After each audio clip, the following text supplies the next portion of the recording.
ఇక ముంబైలో జరిగిన కత్తిపోట్ల ఘటనలో గాయపడిన నటుడు సైఫ్ అలీ ఖాన్‌కి చాలా హై ప్రొఫైల్ నేపథ్యం. రాజకుటుంబ వారసత్వం, సెలబ్రిటీ తల్లిదండ్రులు, స్వయంగా నటుడు, సతీమణి హీరోయిన్ కావటం, ఆయన ఆస్తుల విలువ దాదాపు 1,200 కోట్లు దాటిపోతుందని చెప్పి ఇక సీఎన్బీసీ టీవీ 18 కథనం పేర్కొంది. ఆయన ఒక్కో సినిమాకు 10-10 కోట్లు చార్జ్ చేశాడు.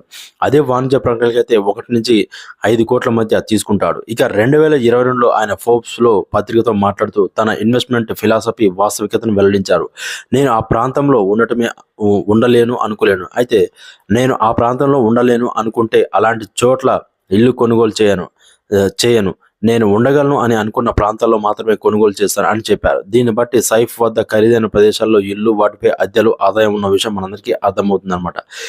కాకపోతే కొన్నిసార్లు నష్టపోయినట్లు కూడా ఆయన చెప్పారు. దాదాపు పుష్కర కాలం క్రితం ఒక బిల్డర్ ప్రాపర్టీని అప్పగించకపోవడంతో దాదాపు 40 కోట్లు నష్టపోయినట్టు కూడా వెల్లడించారు. అయితే ఇంకొక విషయం ఏంటంటే, అంతేకాక తన తొలి రోలెక్స్ వాచ్ ఇంటి నుంచి దొంగలు చోరీ చేసినట్టు చెప్పారు. ఆ వాచ్ దాదాపు 26 ఏళ్ల కింద నాటిదని చెప్పి వారు వెల్లడించారు. ఇక పటోడీస్ ఫ్యామిలీస్ వారసత్వం. సైఫ్ సంపన్న వారసత్వానికి పటోడీ ప్యాలెస్ గా పేరున్న గురుగ్రామ్లోని ఇబ్రహీం కోటి చిహ్నంగా నిలుస్తుంది.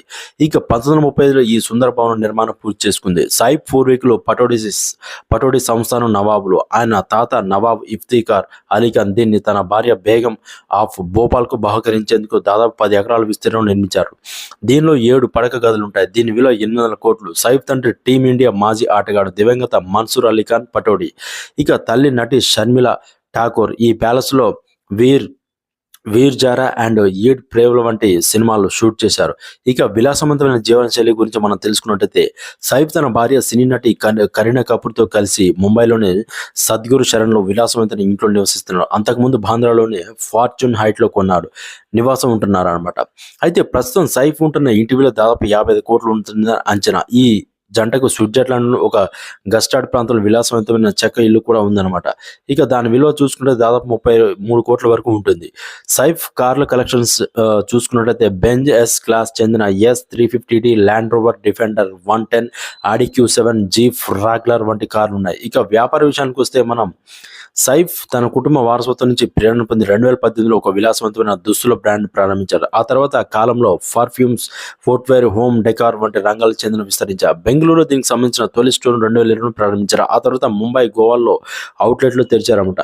ఇక తన తండ్రి మాజ్ ఇండియా కెప్టెన్ గురించి తెలుసుకుంటే, సైఫ్ తండ్రి దివంగత నటుడు Nawab Ali Khan Pataudi team India cricketer. ఆయన కొన్నాళ్ళు జట్టుకు నాయకత్వం వహించారు. తండ్రి మీద ఉన్న అభిమానంతో సైఫ్ కరీనా టైగర్స్ ఆఫ్ కోల్కతా అనే ఇండియా స్ట్రీట్ ను ప్రీమియం లీగ్ జట్టును కొనుగోలు చేశారు. ఇక 2020